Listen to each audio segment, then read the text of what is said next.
Kalau kita sitat nih di dalam kitab Nabawadhatala, rekan-rekan sekalian, jaga jasad, pikiran, jeung jiwa. Jaga jasad, pikiran, jeung jiwa.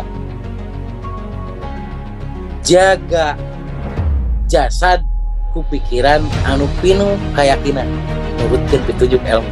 Oke, jaga jasad, jaga awak, pikiran, jeung jiwa. Begitu rekan-rekan sekalian.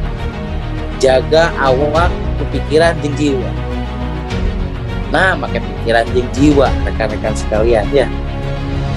Jaga awak, pikiran, jeung jiwa. Karena kalau hanya saja kita hanya berpikir, mempunyai keinginan saja, nggak jaga awak teh mau bisa kajaga. Makanya harus dengan jiwa, menjiwai. Berarti kan gitu. Jiwa itu lebih cenderung kepada menjadi sebuah kebutuhan. Ya, jadi jaga awak, pikiran, dan jiwa. Menjaga badan itu, menjaga tubuh itu harus dengan pikiran. Yang mempercepat seseorang itu kepada satu tujuan itu adalah semangat, rekan-rekan sekalian. Mood ataupun semangat. Nah, mood atau semangat itu berarti sesuatu yang paling penting. Kebayang misalkan sekarang Ang Faisa datang semangat mau menjalani hidup tidak Korea tuh. Korea mereka mana pun ditek makan bernaon gitu kan. Tapi karena menemukan semangat, maka temukan. Yang pertama itu temukan semangat Anda dari berbagai hal.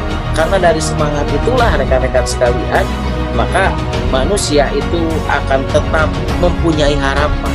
Ingat bahwa harapan itu hal yang paling mahal di dalam sebuah perjalanan kehidupan. Sebagai contoh rekan-rekan sekalian, bahwa ketika seseorang tersebut itu menginginkan sesuatu, kebayang rekan-rekan sekalian, maka orang tersebut akan bersemangat untuk meraih hal tersebut. Banget kajaga harapan kariksa.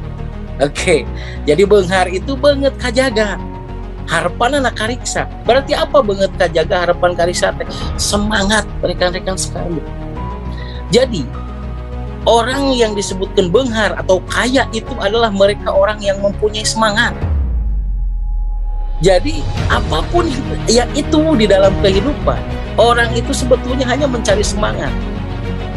Kebayang kalau kehilangan semangatnya dan naon gitu jadi benar. Tapi ketika seseorang itu mempunyai semangat, apapun yang dia inginkan itu pasti jadi.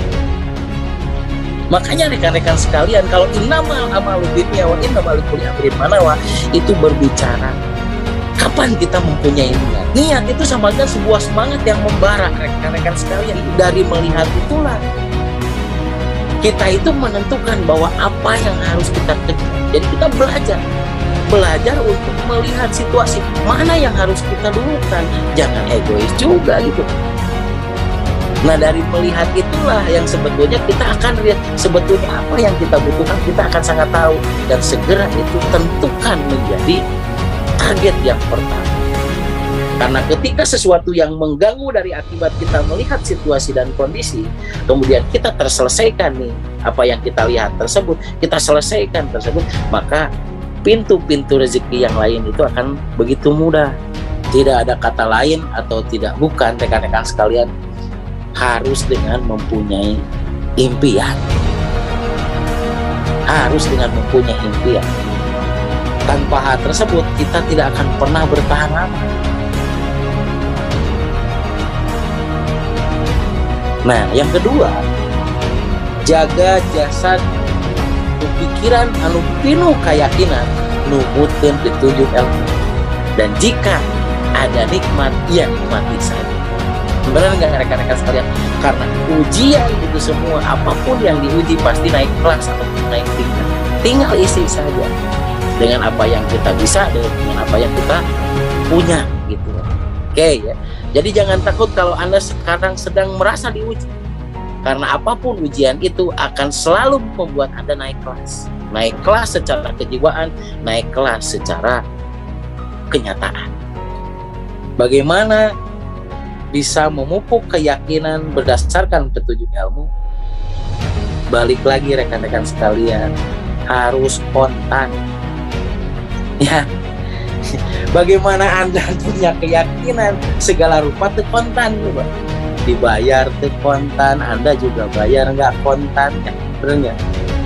Tapi bukan berarti bahwa kita harus kontan sekaligus sekarang, berproses berarti menuju bahwa kita itu harus kontan, rekan-rekan sekalian, ya. Apa kontan? Konsisten dengan pendapatan. Tapi sama dengan rekan-rekan sekalian, kita stabilkan apapun yang ada pada diri. Dari mulai semua orang punya piutang, rekan-rekan sekalian. Bukan hanya piutang mengenai materi, tapi piutang ilmu, benar nggak? Piutang ilmu, piutang kebaikan, piutang perhatian, dan lain-lain. Yuk mari kita selesaikan piutang tersebut, gitu. Tanda kutip ya, karena piutang itu global. Supaya apa? Supaya kita kembali lagi fitrah. Fitrah itu adalah stabilnya, ya, stabil berarti kan, antara jasad dan jiwa. Stabil antara pendapatan dan pengeluaran. Oke, rekan-rekan sekalian, lepas dari itu semua, pokoknya hal yang akan membuat seseorang itu bisa auklaru, bisa menjadi sesuatu yang berguna adalah dengan mempunyai semangat. Semangat itu akan selalu tumbuh jika seseorang itu mempunyai harapan, dan harapan itu akan tetap ada dimulai dari persepsi positif. Mari kita berpersepsi positif, rekan-rekan sekalian, ya. Persepsi positif itu adalah lain syakartum, la azidannakum.